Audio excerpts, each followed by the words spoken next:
예수 믿는 사람들이 매일매일 해야 하는 것이 있습니다. 예, 거의 우리가 하는 말처럼 무시로 해야 하는 것이 있는데 그게 뭐냐? 말씀 보고 기도하고 찬송하는 것이죠. 예, 이게 가장 기본입니다. 가장 기본인데 사실 실제로 살면서 보면 가장 안 지켜지는 것 중에 하나지요. 예, 저도 역시 뭐 거기서 머지 않습니다. 말씀 보고 기도하고 찬송하는 삶이 예, 우리의 일상이 되어서 어떤 문제를 만날 때마다 먼저 주 앞에 기도하고 또 도움을 구하고 또 항상 찬송하며 기도하고 이러는 삶을 살아야 되는데 이게 참 쉽지 않습니다. 변명은 많죠. 바쁘고 피곤한 도시 생활을 하니까 예, 우리가 항상 마음으로는 하고 있습니다. 무시로 합니다. 예, 제가 제 경험으로는 그거 다 거짓말 위안입니다. 예, 내가 무시로 하고 있지. 그거는 언제도 하지 않는다. 뭐 이 뜻과 되게 비슷한 것 같아요. 오늘 디모데전서를 저희가 지지난주부터 보고 있는데 디모데전서에는 바울이 믿음의 아들 디모데에게 선한 싸움을 싸워라 이렇게 얘기한다 그랬죠. 믿음의 싸움을 싸워라. 선한 싸움을 싸워라 이렇게 권하는데 어떤 싸움이 선한 싸움입니까? 예, 그 결과를 보면 믿음의 공동체를 지키는 것이 선한 싸움입니다. 또 예수 그리스도의 복음을 전하는 것이 선한 싸움입니다. 그리고 그리스도의 복음을 방해하는 것과 대적하는 것과 싸우는 것 이게 바로 선한 싸움입니다. 그 선한 싸움의 결과는 뭐냐? 평강입니다. 예, 평강이 있어야 한다는 것이죠. 선한 싸움을 싸우기 위해서 예, 오늘 본문에 보면 지난주에 우리가 살폈었던 앞에 보면 선한 싸움을 위해서 디모데가 꼭 고려해야 될 것이 있는데 그게 뭐냐 하면 예언을 따라서 싸우라 이렇게 얘기하거든요. 예언을 따라서 싸우라.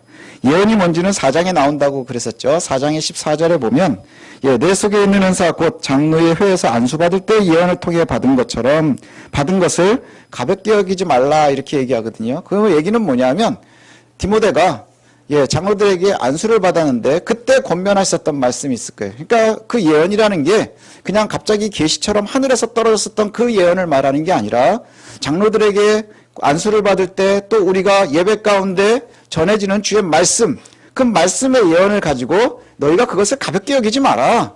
그 하나님의 말씀의 권면을 가볍게 여기지 말라. 그것을 가지고 싸워야 된다. 이 얘기를 지금 하고 있는 겁니다. 예, 그리고 또한 여기에 보면 우리가 또 싸울 때 어떻게 싸워야 되느냐? 선한 싸움을 싸우기 위해서 중요한 것이 믿음과 착한 양심을 이야기하거든요. 믿음과 착한 양심. 믿음은 우리가 알겠습니다. 예수 믿는 사람들 믿음으로 싸워야 된다. 그러면 금세 뭔지 이해를 합니다. 근데 굳이 선한 양심, 착한 양심? 이건 왜 말하는 거지? 라고 생각할 수 있는데 착한 양심이 없이 하나님을 바르게 믿는 게 가능하겠습니까? 우리가 한번 잠깐 생각해 보십시오. 착한 양심 없이, 선한 양심 없이 하나님 앞에서 온전한 믿음을 지킨다? 이건 불가능한 겁니다. 그렇죠? 사실은 선한 양심과 그 다음 믿음은요, 동전의 앞뒷면과 같습니다. 동전의 앞뒷면과 같아요. 예, 믿음이 없는데 또 저 착한 양심이 없이 믿음을 지킨다고 하는 것, 이게 어떤 거와 되게 비슷하냐 하면 이 사람이 믿음은 굉장히 좋은데 나가서 사기를 치는 거예요. 그게 참 믿음이겠느냐 하는 것이죠. 교회에서 믿음이 좋은 것처럼 보일 수는 있겠다는 것이죠. 이 사람이 믿음은 참 좋은데 예, 나가서 거짓말을 너무 밥 먹듯이 하는 거예요. 예, 아주 신령한 목사님인데 가는 곳마다 분란을 일으킨단 말이죠. 예, 또 아주 명설교가인데 그의 삶이 따라가지를 못한다. 예, 한번 고민해 봐야 되지 않겠습니까? 주변에 믿음이 좋은데 사는 건 좀 그래. 그럼 그 사람 믿음 좋은 게 아닙니다. 또 아주 악하고 욕심 많은 목사님이 하나님의 신령한 역사를 이룬다? 어쩌면 적그리스도에 가까울지도 모르겠습니다. 우리가 굉장히 예민하게 봐야 하는 것이지요. 우리는 지금도 믿음을 지키고 선한 양심을 따르는 삶을 살아야 된다 하는 것이지요. 예, 믿음을 지키고 선한 양심을 따라서 선한 싸움을 하는 겁니다. 이게 바로 저와 여러분이 이 땅에서 치열하게 싸워내야 될 일입니다. 이제 본문 2장으로 넘어오면서 구체적으로 어떤 삶들을 살아야 되는지, 교회 내에서의 삶이 어때야 될지 이것을 말씀하는데 첫 번째 이야기하는 것이 2장 1절에 이렇게 시작을 합니다. 내가 첫 번째로 권하는데 모든 사람을 위해서 간구와 기도와 도구와 감사로 하라 이렇게 시작을 해요. 선한 싸움을 싸우는데 가장 첫 번째는 뭐냐? 그럼 모든 사람을 위해서 간구와 기도와 도구와 감사하는 겁니다. 네 가지를 이야기하는데 간구는 뭐냐 하면 헬라어 데시스라는 단어에서 시작을 하는데 탄원한다 이런 뜻이거든요. 이거의 어근이 어디에서부터 시작되냐면 결핍에서 나오는 거예요. 예, 결핍. 뭡니까? 빈곤하다는 거예요. 예, 내가 없어서, 결핍해서, 빈곤해서 하나님께 구하는 그것이 간구입니다. 우리가 없는 것을 하나님께 구하는 것. 예, 그런 의미를 갖고 있습니다. 또 기도는 뭐냐? 말 그대로 기도하는 것이죠. 하나님께 아뢰는 거예요. 하나님을 만나는 겁니다. 도고는 뭐냐? 그래, 엠육시스라고 하는 헬라어에서 나오는데 이 말은 우리가 중보라고 하는 말과 비슷한 말입니다. 도고, 중보한다. 그래서 이 말의 뜻은 뭐냐면 둘 사이에 일이 성사되도록 주선하는 것, 이런 것을 이야기합니다. 그래서 성경의 뒤에 보면 예수님께서 하나님과 우리 사이에 유일한 중보자가 계신다 하는데 하나님과 우리 사이에 뭐가 있습니까? 죄가 가로막혀서 우리가 하나님과 멀어질 때 유일하게 그 사이에서 이 일을 성사시키는, 둘 사이를 성사시키기 위해서 주선하는 이가 누구냐? 바로 중보자 예수 그리스도다. 이렇게 고백하는 것이죠. 또 마지막으로 감사는 그 말 그대로 감사하는 겁니다. 선한 싸움을 싸우는 첫 번째가 바로 모든 사람을 위해서 기도하고 간구하고 도구하고 감사하는 겁니다. 누구를 위해서요? 모든 사람을 위해서. 모든 사람을 위해서. 바울이 목회자로서 디모데에게 가장 중요하고 생각하고 강조하는 것이 바로 이것입니다. 간구해라. 모든 사람을 위해서 간구해라. 모든 사람을 위해서 기도해라. 모든 사람을 위해서 중보해라. 모든 사람을 위해서 감사해라. 우리에게도 동일하게 주어지는 말씀입니다. 단순하게 목회자에게만 주어지는 말이 아니라 저와 여러분에게도 동일하게 적용되는 말씀입니다. 왜냐하면 우리가 가지고 있는 개혁주의의 가장 중요한 근간이 만인 제사장입니다. 여기 서 있는 목사만 제사장이 아닌 거예요. 제사장의 자리는 다 없어졌습니다. 이제 우리가 모두 하나님 앞에 나오죠. 그래서 예전처럼 1년에 한 번 대제사장들만 목숨을 걸고 지성소에 나가지 않는단 말이에요. 거기서 하나님을 만나러 목숨 걸고 그렇게 나가는 게 아니라 우리가 하나님 앞에 언제나 나갈 수 있도록 그 모든 휘장이 내려진 것이 언제입니까? 예수 그리스도를 통해서라는 거예요. 그것이 바로 만인 제사장입니다. 저와 여러분들이 이제 제사장과 같이 하나님 앞에 나아야 됩니다. 그러면 우리에게 이 말씀이 다 적용이 된다는 거예요. 저와 여러분이 하나님 앞에서 서 있는 제사장의 모습입니다. 또 우리가 성도로 섰으니 누구를 위해서요? 모든 사람을 위해서 기도하고 간구하고 도구하고 감사해야 될 의무가 있다고 하는 것이지요. 우리는 기도하라 그러면 언제 기도 제일 많이 하느냐? 우리 학생들은 시험 보기 5분 전에 기도를 합니다. 그때는 공부를 해야 되는 거예요. 그렇죠? 그런데 그때 가서 기도를 합니다. 저도 옛날에 되게 재밌는 게 있었는데 신대원에서 이제 기숙사에 있다 보면 시험 전날 그렇게 주여를 찾는 분들이 가끔 계세요. 그땐 도서관에서 공부를 해야 되는 겁니다. 왜냐? 공부 안 했는데 갑자기 생각이 난다? 그럼 하나님하고 나하고 짜고 치는 부정행위가 되는 겁니다. 그렇지 않습니까? 우리가 해야 되는 일들은 나는 내 앞에 뭐 문제만 떨어질 때 그거를 갖다가 막 붙잡고 늘어지는 것만 우리는 기도라고 생각하는 거예요. 하나님, 나 내일 시험 봐야 됩니다. 생각나게 해주십시오. 절실하죠? 하나님, 내가 내일 인터뷰를 봐야 됩니다. 잘 보게 해주십시오. 절실합니다. 그런데 문제는 뭐냐 하면 그런 기도의 한계가 뭐냐? 그 사건이 지나가고 나면 그것이 이루어졌건 이루어지지 않았건 깔끔하게 잊어버리는 거예요. 마치 급하게 시험을 보고 막 시험 전에 외워가지고 시험을 딱 보면 그 잊어먹기 전에 막 아는 것부터 쓰죠. 그리고 시험지 제출하면서 지식도 제출하고 나옵니다. 전혀 기억이 안 나는 것과 똑같아요. 그렇게 신앙한다는 거예요. 내 기도만을 급한 대로 그냥 내가 아쉬운 것만 맨날 얘기하는 거예요. 그런데 성경에 보면 오늘 본문도 우리에게 얘기하는 게 뭐냐? 너희가 그렇게 급한 문제를 가지고 인스턴트 3분 짜장 3분 요리 이런 거 먹듯이 기도하지 말고 모든 사람을 위해서 기도하라는 거예요. 우리 믿는 사람들이 기도해야 될 범위가요. 내가 앞에 놓여있는 이 문제문만이 아니라 세상을 바라보고 우리가 품어야 될 사람들을 바라보면서 우리가 기도하고 간구하고 도구하고 감사해야 한다는 것이죠. 이것이 저와 여러분들이 해야 될 일입니다. 첫 번째, 그래서 예를 드는 것이 임금과 지체 높은 사람들을 위해서 기도하래요. 2절에 이렇게 써 있거든요. 임금들과 높은 지위에 있는 모든 사람을 위해서 하라. 이는 우리가 모든 경건과 단정함으로 고요하고 평안한 생활을 하려 함이라.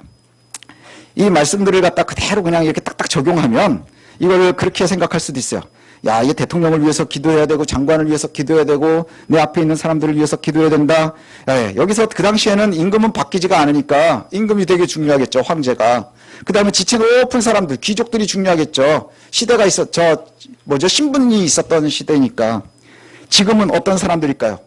권력자, 그 다음에 우리 앞에 리더들, 이런 사람들 잘 뽑힐 수 있도록 기도하는 것 중요하지 않겠습니까? 예, 우리가 우리 앞에 있는 문제들을 한번 잘 생각을 해보면 답이 좀 나올 것 같습니다. 우리가 급하게 기도할 때 아까도 잠깐 말씀드린 것처럼 뭘 놓고 기도하나요? 언제 갑자기 막 급하게 기도가 되나요? 애 수능 가까우면 기도가 막 잘 됩니다. 예, 그래 막 안 하다가 하려면 갑자기 막 마음이 답답해서 잘 안 나오긴 하지만 하여튼에 급하게 기도를 합니다. 그 다음에 진급시험 같은 거 있으면 되게 앞에서 나옵니다. 또 직장 문제들 있을 때도 그렇게 기도가 됩니다. 근데 한번 잘 살펴보십시오. 그 문제들은 예, 나만 변하고 내가 어떻게 한다고 바뀌지 않는 문제들이 생각보다 많습니다. 그렇죠? 예를 들어서 우리 아이가 수능을 봐야 되는데 우리 아이가 시험을 되게 잘 봐야 된다. 그럼 뭐 우리 애만 잘 보겠습니까? 예, 공부 안 하는데 애가 잘 볼 때는 대부분 애들이 잘 보니까 결국은 비슷할 수 있다는 거예요. 그렇죠? 예. 우리가 아이들 수능을 놓고 기도하는 이유는 뭡니까? 행복하라고 그러는 거 아니겠어요? 이 아이들의 미래가 좀 잘 됐으면 좋겠다. 그래서 공부하라 그러는 거 아닙니까? 예, 얘가 성적이 오른다고 내 월급이 오르면 때려서라도 어떻게 해보겠지만, 예, 애들 성적이 오른다고 내 월급이 오르지 않습니다. 또 우리도 마찬가지 아닙니까? 예, 직장 문제도 마찬가지겠지요. 그런 모든 문제들을 보면 결국은 예, 우리가 속해 있는 이 사회가 변해야 되는 거예요. 예, 아이들 굉장히 입시에 막 찌들어서 살고 막 힘들다고 하지만 우리 아이만 어떻게 한다고 되는 건가요? 이 문제는 나만 변하고 각성해서 해결되는 문제가 생각보다 별로 없습니다. 사실은 우리의 기도의 제목들, 여러분들이 급해서 기도하는 것들을 보면 세상이 바뀌지 않으면 바뀌지 않는 거예요. 그래서 제가 가끔 말씀드리지 않습니까? 하나님께서 우리의 기도의 제목을 들어주시려면 세상을 바꿔놔야 되는 거예요. 우주가 다 바뀌어야 내 기도의 제목이 들어집니다. 직장의 문제는 사회의 경제 환경이 좋아져야 되는 거예요. 그렇지 않습니까? 경제가 다 나빠지는데 나만 좋아질 수 있나요? 아니요. 사회가 좋아져야 되는 겁니다. 또 우리 자녀의 문제도 마찬가지입니다. 부모와 자녀가 노력해서 우리 자녀들의 미래가 해결이 됩니까? 아니요. 세상이 좋아져야 되는 겁니다.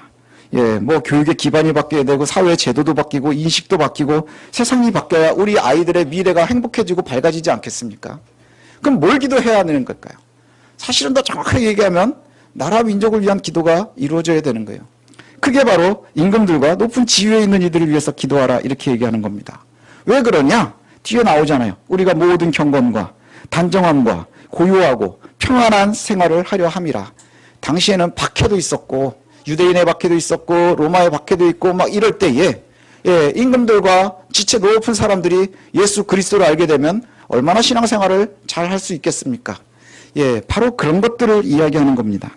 가능성이 없어 보여서 슬프기는 하지만 예, 만약에 한번 생각을 해보십시오. 우리 뉴스에 틀 때마다 나오는 그 위정자들이 정말로 그 권력자들이 진심으로 여호와 앞에서 정직해지고 선해진다고 하면 세상 걱정할 게 뭐가 있겠습니까? 그렇지 않나요? 세상 걱정할 게 뭐가 있겠어요? 아마도 AI 시대 뭐 이런 걸 다 떠나서요. 그것만 이루어진다 그러면 아마 제일 먼저 TV 프로에서 없어지는 거는 뉴스일 겁니다. 뉴스 프로가 아마 의미가 없어질 거예요. 예, 그들이 선한 양심을 가지게 된다면 세상이 평화로워지지 않겠습니까? 지금 뉴스를 틀면 전 세계적으로 힘든 게 뭡니까? 결국 각 나라의 지도자들이거든요. 예, 전쟁이 나는 것을 갖다 결정하는 몇 명. 그럼 온 나라가 풍비박산이 나는 겁니다. 그 다음에 이상한 정책을 펴는 몇 명. 그럼 온 나라가 풍비박산이 나는 겁니다. 우리가 할 수 있는 게 뭐가 있을까요? 우리가 그 선한 싸움을 위해서 해야 되는 것은 기도하는 겁니다. 기도하고 도고하고 간구하고 감사하는 겁니다. 말도 되지 않는 소망 같지만 바로 이것입니다. 4절을 한번 볼까요? 4절에 보면 하나님은 모든 사람이 구원을 받으며 진리를 아는 데 이르기를 원하시느니라 이렇게 말씀해요. 우리가 기도하는 데 있어서 가장 중요한 근본적인 건 바로 이겁니다. 모든 사람이 하나님 앞에서 정직해지면, 모든 사람이 하나님을 두려워하기 시작하면 이것이 세상을 바꾸는 일 아니겠습니까? 그래서 우리의 목표는 뭐냐? 모든 사람이 구원을 받고 진리를 알게 되는 그날을 이 땅에서 이루어지기를 소망하는 것이지요. 그 역할이 뭐냐? 바로 중보자의 역할이라고 하는 거예요. 예수님께서 우리를 살리실 때 하나님과 우리 사이에서 유일한 중보자가 되신 것처럼 저와 여러분들에게도 도구하라 이렇게 얘기하는 것은 뭘까요? 예, 세상과 하나님 사이에서 우리도 껴 있어야 되는 거예요. 우리가 먼저 믿은 사람들이니 우리가 가운데 껴서 뭐 해야 되는 거예요? 둘 사이를 중재하고 문제를 해결하도록 하는 것이죠. 5절에 이렇게 말씀합니다. 하나님은 한 분이시고 또 하나님과 사람 사이의 중보자도 한 분이시니 곧 사람이신 그리스도 예수라. 유일하신 우리 하나님과 또 사람 사이의 유일하신 중보자가 예수 그리스도인 것처럼 이제 그로 인해서 우리가 하나님 앞에 구원받았습니다. 이제 저와 여러분들이 해야 될 일이 뭐냐? 하나님과 믿지 않는 내 이웃들 사이의 중보자가 되어야 하는 거예요. 예, 그래서 그 둘 사이를 중보하고요, 문제를 해결할 수 있도록 해야 하는 겁니다. 그 일이 그냥 그거 어떻게 하는 것이냐? 그게 감사함으로 가능하고요, 도고해야 되고요, 기도해야 되고요, 간구하는 겁니다. 주님께서 중보자가 되셔서 저와 여러분을 부르셨거든요. 왜 부르셨을까요? 일요일날 아침에 와서 1시간 동안 앉아있으라고 부르셨을까요? 이게 우리가 해야 되는 일의 다가 아닌 거예요. 예, 뭐 11조 하라고 부르셨을까요? 그걸 하라고 부르시는 게 아닙니다. 뭐 봉사하라고 불렀을까요? 그걸 하라고 부른 게 아닙니다. 하나님께서는 이 땅에 하나님의 나라를 이루시기 위함인 거예요. 모든 사람이 하나님을 아는 날을 기대해야 하는 겁니다. 그래서 바울도 이렇게 얘기하죠. 중보자 예수 그리스도께서 대속의 구원으로 자기를 사도로 세웠다. 그래서 내가 임무가 뭐냐? 이방인의 스승이 되려 함이라. 이방인의 스승. 이방인이 어떤 사람들입니까? 하나님을 알지 못하는 사람들. 선택받지 못했다라고 하는 사람들의 스승이 된다는 것은 중보자가 되겠다는 얘기예요. 하나님과 그들 사이에서 내가 중재시켜보겠다는 것이죠. 전도하겠다, 알려드리겠다, 그 얘기입니다. 저와 여러분들도 바울처럼 부르심을 받은 거예요. 저와 여러분들도 바울과 같이 부르심을 받은 겁니다. 여러분의 담의색은 어디입니까? 여러분의 담의색 도상이 어딘가에 있을 거예요. 예, 태어났는데 엄마가 알고 있어서 그냥 내가 알게 됐을 수도 있고요. 친구를 따라왔을 수도 있고요. 가족을 통해서도 있을 수 있고요. 예, 우리가 만난 그리스도 때문에 우리가 하나님을 알고 또 예수를 믿고 있지 않습니까? 이제 우리가 해야 되는 게 뭘까요? 바울의 뒤를 따라가는 겁니다. 바울과 같은 삶을 사는 겁니다. 하나님과 우리 사이에, 또 하나님과 내 이웃 사이에 중보자의 역할, 스승의 역할을 해야 한다는 것이죠. 영적인 스승이 되어야 한다는 말입니다. 8절을 한번 다시 보면 이렇습니다. 8절, 그러므로 각처에서 남자들이 분노와 다툼이 없이 거룩한 손을 들어 기도하기를 원하노라, 이렇게 말씀하는데, 여기서 보면 이제 성경을 해석하면서 좀 어려워하는 부분들이 바로 이겁니다. 오늘 2장에 보면 남자가 나오고 여자가 나오고, 그래서 이게 뭐 남자와 여자를 구분하는 것이냐 이렇게 생각하기가 쉬운데, 성경이라고 하는 것을 읽을 때 우리가 한 가지 고려해야 되는 것이 있습니다. 먼저 전제해야 되는 게 있는데, 성경이 쓰여진 시기에 1차 독자들이 누구였을까를 생각을 하는 겁니다. 예, 바울이 처음에 이 디모데서를 쓸 때에 1차 독자는 누구들일까요? 바로 디모데입니다. 그리고 디모데와 함께 에베소의 성도들이 읽으라고 한 거예요. 언제요? 1세기에. 그 당시에는 사회의 분위기가 뭔가요? 로마 시대입니다. 예, 노예가 있고 주인이 있고 귀족이 있고 평민이 있고 로마 시민이 있고 이방인들이 있는 그러한 시대입니다. 그때에 지금 이야기하고 있는 것은, 여기서 남자들은 이거 누굴까요? 사회에 속해 있는 사람들을 이야기하는 거예요. 사회를 주도하고 있는 사람들.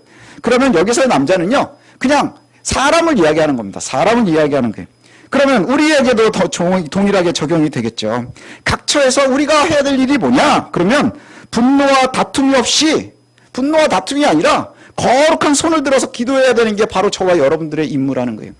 어디에서 싸우고 다투하고 화내고 이게 중요한 것이 아니고요. 우리가 해야 할 일은 뭐냐? 분노와 다툼이 아니라 우리가 속해 있는 구석구석에서 손을 들어 그들을 위해서 기도해야 한다는 거예요. 손을 든다는 게 뭡니까? 예, 성경에서의 손을 든다고 하는 것은 복을 빌어주는 거예요. 복을 비는 거예요. 예, 손가락질하는 게 아니에요. 그 다음에 징계하는 게 아니에요. 하나님께서 손을 들 때는요, 복을 비는 겁니다. 복을 빌라 하는 거예요. 분쟁이 아니라, 싸움이 아니라, 네가 구석구석 네가 속해 있는 곳에서 여호와의 복을 빌어야 되는 거예요. 여호와의 복을 받는 방법이 뭡니까? 하나님 앞에 서는 것 아니겠습니까? 바로 그것을 이야기하는 겁니다. 우리도 본받아서 행해야 되는 것이 바로 그거죠. 예. 분노로 가득한 직장 사무실에서, 다툼이 가득한 우리 가정에서, 맨날 싸우는 애들 사이에서, 분노와 다툼으로 불안하고 불행하고 각박한 곳에 우리가 서 있어야 되는 거예요. 중보자로. 그리고 무엇을 해야 됩니까?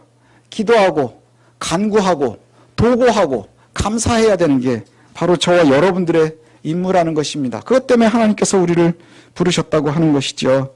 구절 이유도 아까 말씀드린 것처럼 보면 여자들에게 이렇게 얘기합니다. 여기서 여자도 남자와 여자를 구분하는 게 아니라 그 당시를 좀 봐야 됩니다. 아마 학자들이 이게 이렇게 해석을 하시는 분들이 많아요. 그 당시에 에베소 교회에 이단들이 있었는데, 이단들이 좀 들어오고 분란을 일으키는 이들이 있었는데, 이때 몇 명의 여인들이 가짜 가르침에 빠졌다는 것이죠. 거짓 가르침에 빠지면 이거와 되게 비슷하게 생각하시면 됩니다. 우리 교회 안에 이단이 들어왔어요. 신천지든지 뭐 하여튼 뭔가가 들어왔습니다. 그럼 그 사람들이 뭘 하겠습니까? 분란을 일으키지 않겠습니까?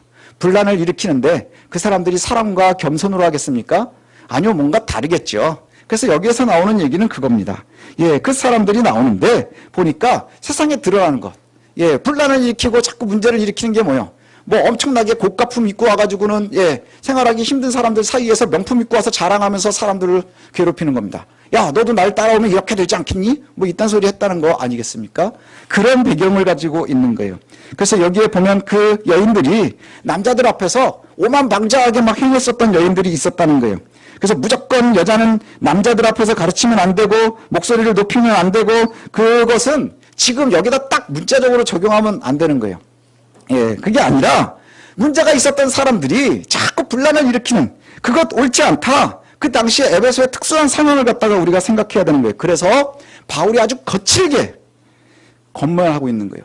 절대로 그러지 마라. 그렇게 얘기하고 있습니다. 8절의 남자는 우리에게 8절이 이렇게 얘기를 하죠. 그러므로 각처의 남자들은 분노와 다툼 없이 거룩한 손을 들어서 기도해라. 그리고 그 뒤에 여인들에게 뭐라고 얘기합니까? 여인들의 이야기도 마찬가지인 거예요. 너희가 뭐 기금속으로 하고 막 방자에 행하고 막 사람들 위에 쓰려고 하고 그러지 말라는 거예요. 우리는 남녀 모두가 모일 때마다 분노와 다툼이 없이 거룩한 손을 들어야 됩니다. 거룩한 손을 들어서 뭘 해야 될까요? 평강을 비는 겁니다. 하나님의 평화를 빌어야 됩니다. 또한 교회에서 남녀가 모두 정숙하고 요란하게 치장하지 말고 뭘 해야 되는 걸까요? 하나님의 선한 행실을 행해야 되는 겁니다. 겉으로 드러나는 요란함, 그 뭐가 있을까요? 가끔 가다가 제가 갑자기 생각이 났었던 것이 그게 있었어요. 말씀을 준비하다가 보니까 옛날에 신천지들이 막 난리가 날 때 교회를 이렇게 어떻게 교회를 괴롭히느냐? 그러면 요란합니다. 갑자기 어느 날 누군가 와서 새로운 얼굴이 와서 교회를 열심히 봉사를 하는 거예요. 그럼 사람들이 이 사람 되게 열심히구나 그러지 않겠습니까? 그럼 그 사람이 전도도 되게 잘해요. 막 데리고 들어옵니다. 그래서 와 이랬는데 나중에 알고 보니 그 사람들이 다 신천지더라. 이겁니다. 그 요란함이라는 거예요. 요란함. 요란함이 아니라 성김이어야 한다는 것입니다. 예. 우리가 하나님의 말씀을 따라서 스스로 절제하고 믿음과 사랑과 거룩한 가운데 살아간다면 그게 바로 우리가 구원받는 길일 겁니다. 구원이라는 단어를 찾아보면 이렇습니다. 소조라고 하는 단어거든요. 그 소조라고 하는 단어가 가지고 있는 의미가 이거예요. 안전하다, 튼튼하다, 그 다음에 위험과 파괴로부터 구출이 되다, 이런 뜻이 구원입니다. 어디에서 구출됐나요? 우리가 죽음에서 구원받았습니다. 무엇으로부터 안전한가요? 죄로부터, 사탄의 영향으로부터 안전한 겁니다. 하나님께서 우리를 지키시니 다윗의 고백처럼 여호와께서 우리의 방패 되시고 산성이 되셔서 적들의 공격으로부터 우리를 지키신다, 이렇게 말씀하심이 바로 이겁니다. 이제 우리가 소원하는 것이 바로 이것 아닙니까? 불안해서 싸우고 요란한 것 아닙니까? 예, 불안하기 때문에 요란한 것 아닙니까? 그런 성경은 우리에게 요란하고 싸우고 분란을 일으키는 것이 아니라 오히려 정숙하고 믿음과 사랑 가운데 오히려 하나님의 은혜를 구하는 것, 그것을 말씀하고 있습니다. 기도하라, 간구하라, 도구하라, 감사하라. 예, 아주 시야를 좁히지 말고 내 주변의 이웃들을 바라보며 그렇게 하라 말씀합니다. 그러면 하나님께서 안전하고 튼튼하고 위험과 파괴로부터 건져주실 겁니다. 이제 우리가 기도했으면 좋겠습니다. 이게 우리가 싸워야 될 첫 번째 싸움의 첫 걸음입니다. 기도하는 것. 믿음과 선한 양심을 따라서 기도하셨으면 좋겠습니다. 분란을 일으키기보다는 모든 사람을 위해서 간구하고 기도하고 중보하고 감사하십시오. 또 사람들이 분노하고 다투지 않도록 가는 곳마다 여러분들 손을 들어서 그들을 축복하십시오. 평강을 비십시오. 그럴 수 있었으면 좋겠습니다. 요란하게 떠들고 싸우지 말고 하나님을 신뢰하며 믿음과 사랑과 거룩한 삶을 살아서 여호와의 구원이, 여호와의 건지심이, 여호와의 보호하심이 우리의 삶에서 이루어지는 것을 우리가 경험하고 목도했으면 좋겠습니다. 그게 저와 여러분들이 싸워야 될 선한 싸움임을 잊지 마십시오. 분란이 아닙니다. 분쟁이 아닙니다. 전쟁이 아닙니다. 그들을 위해서 기도하고 손을 높이 들어 평강을 빌고 평화를 비는 것이 저와 여러분들의 임무임을 놓치지 마십시오. 이것이 선한 싸움이고 이게 승리의 길임을 우리가 꼭 기억하시기를 소원합니다.